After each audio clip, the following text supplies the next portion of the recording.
that stuff, they just run way less.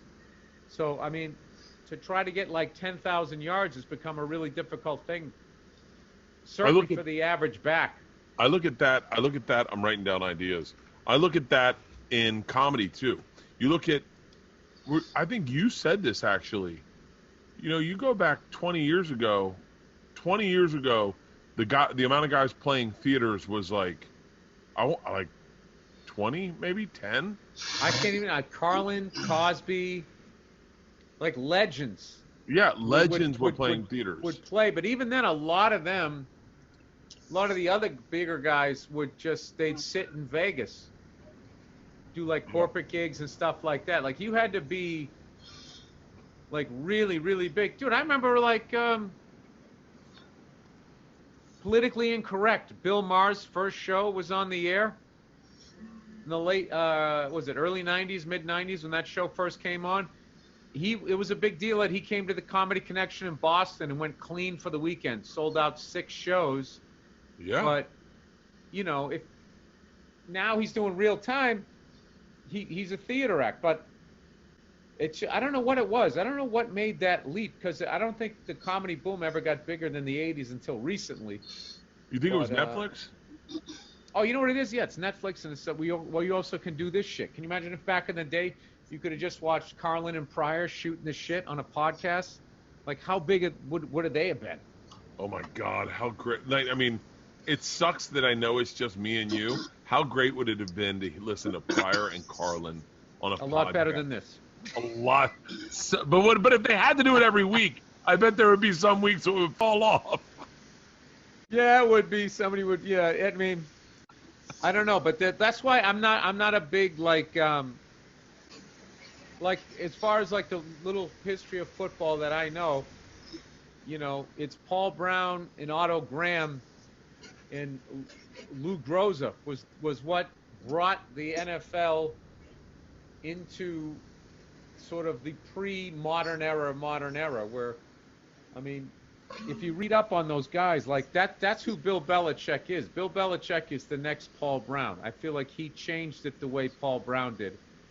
And I mean, up until then, they didn't even know that like kicking, like your kicker was an offensive lineman, which is what they had, Lou the Toe Groza, and they didn't take it seriously, and Lou took it seriously, and Paul Brown took it seriously, and then all of a sudden they just started winning all these games, and they came in from that other league and they thought it was inferior, and they were winning all these games, and they finally broke it down on a piece on paper, like what are these guys doing? And it was like they were kicking field goals. And he was accurate like from 45 yards out, straight on kicker, offensive lineman. So they were just getting 3 here and 3 there, and these other guys were just either punting the ball away or going for it. Which, by the way, dude, the fucking analytics people, what they've done to football. I watched a game the other day at 0-0 in the first quarter, or maybe the beginning of the second quarter, and they go for it on 4th and goal. That game against the Bills. And Yeah. they don't get it. It's just like, what the fuck are you kick a field goal? I don't understand. Like they play the whole game like it's the end of the game, and it's just I guess this analytic where you go for the most points. It's almost like what happened in the NBA with like the 3-pointer, and I think it's like does it work or does it work because everybody else is doing it? I don't know. I don't follow enough basketball. I love analytics, though. I watched a show today where they were talking about a crash, an airplane crash in England, and they were like, a lot of people survived, and they were all in one area of the plane. So they're like, we had to recreate it and find out where the deaths were, and they had a plane, like a plane, and they put where all the deaths were, and then all the people, and it was like, I think you said where all the desks were. I'm like, No. how big was this fucking bed on office? It's death. I'm like, No. how big was this fucking bed on office? It's deaths. And Okay. what they were saying was, and it was like, so I would love to be a part of one of these like fact-finding missions to like get to the bottom of why people died. They were like, the chairs were supposed to withstand 16 Gs, right? And they're like, why were there so many deaths? If the chairs could withstand 16 Gs, the chairs. And then in my brain, I'm sitting watching this going, Yeah, but they're just screwed to the floor. How strong is the floor? And then they go, the floor gave out. So the second the thing hit the ground, everyone stayed in their chairs, but they went gush into the plane, and then all died. And I was like, and then the only people that lived were the people in the back of the plane because they didn't hit hard, so they remained intact to the floor. Fucking shit like that, amazing. I would love to have a job like that, like to figure out mysteries of why things happen. Yeah, I don't know if your chair can survive 16 Gs. I think the chair survives. I don't think you The stay in human it. being does not. Like your brain then slams off the front of your skull at 16 Gs. Is that even a thing? I don't know what the fuck that would be. Yeah. I think they kind of slam towards the front of the plane. Is what the plane hits something, unless you just fell out of the sky and pancaked. If you slam it, I think it all just goes like an accordion. Yeah, it was that kind of stuff. I mean, I feel like if you We should get one of those guys on. There's guys, insurance guys, where that's their job, where they know the probability, and just to see if does it affect the way they live their lives, and like what's safer versus, because everybody throws it out there, this is safer. The most dangerous thing you do is drive down the highway. I say that all the time. No numbers behind that statement. I just want it to be interesting to see where they sit in an Uber. Right. Like you get. Well, they probably say you want to sit on the driver's side. That's what I would think. Because if someone was coming at them, they're going to swerve away from it. Yeah. They say that's where you should put your baby. Oh, really? Seat now. We'll put it on your side because just your instincts, something's coming at you, you're not going to turn towards you. You're going to try to be further away from it. I love little shit like that. Like, what you'll find, this is crazy, but where you have your kids in the car right now is where they'll sit for the rest of their lives.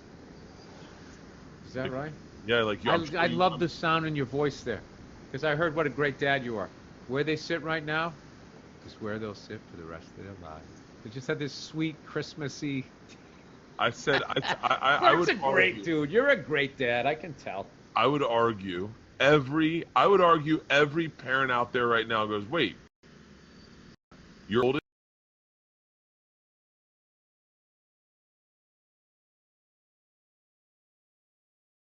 Sits next, because that's how you set it up. Normally, your first baby is going to sit over there so you can get it when you're driving, and then once you have a second one, Though.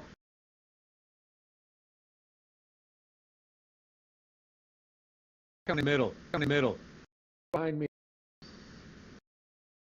It's fascinating. Yeah. And we didn't have that with. Yeah. We didn't have that with that we had.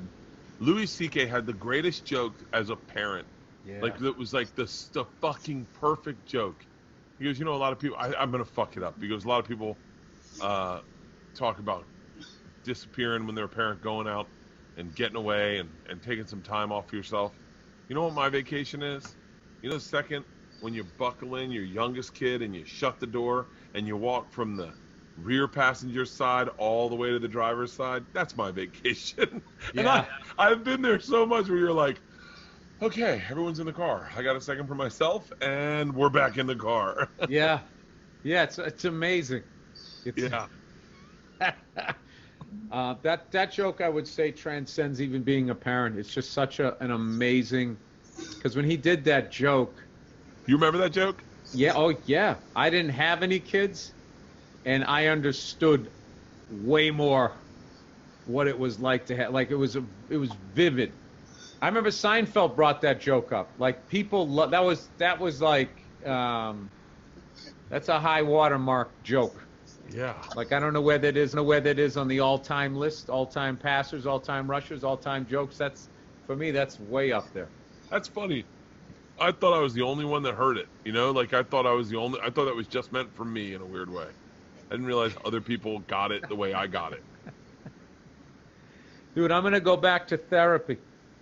Hey, I'm back in therapy. I'm gonna go back. I got some got shit I gotta work out. I gotta get it out of me so it's not affecting people around me. Oh, unlike me, who's affecting everyone right now. I am. Oh no, I am affecting people, which is why I have to, like, I gotta fix some shit. My therapist gave me good advice. I misunderstood it, told it to my wife. She then recorrected the advice. I then understood it, and it's been working great. Isn't that He, amazing? he said, he goes, you need to, what he was saying was you need to separate yourself. What's happening is you're getting upset, and the your reaction is toxic. The way you're reacting to it is unhealthy, and it's not good for other people. You need to separate yourself. I never see that side of you. Oh, You're like one of the most fun guys. I was saying on Rogan, you're so much fun. Like, I feel like you pay attention to make sure everybody's having fun. I feel like you're that guy, and if you see somebody, you I mean, it's a bad example. Remember Belushi in Animal House when that dude was crying because they wrecked his car and he took the bottle and he smashed the bottle on his head?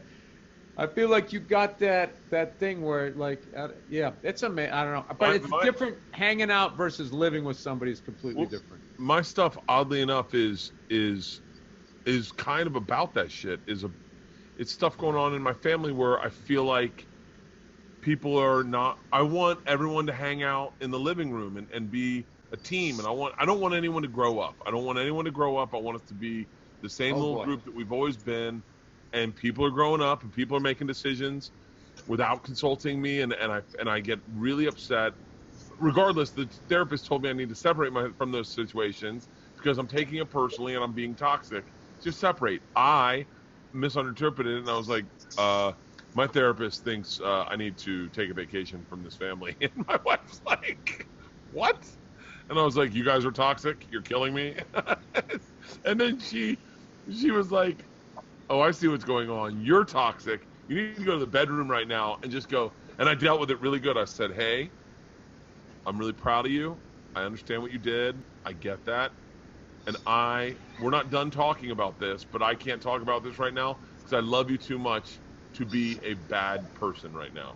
And then everyone was like, wow, this is very mature for you. And I went into the bedroom and I went to sleep, and I woke up the next day and was in a better mood. And I said, hey, we're going to talk about this later today. I still haven't talked about it, but I don't know. You know what Joe Bartnick says? Joe Bartnick says women who marry comedians are saints. Any woman that marries a comic is a saint. Oh.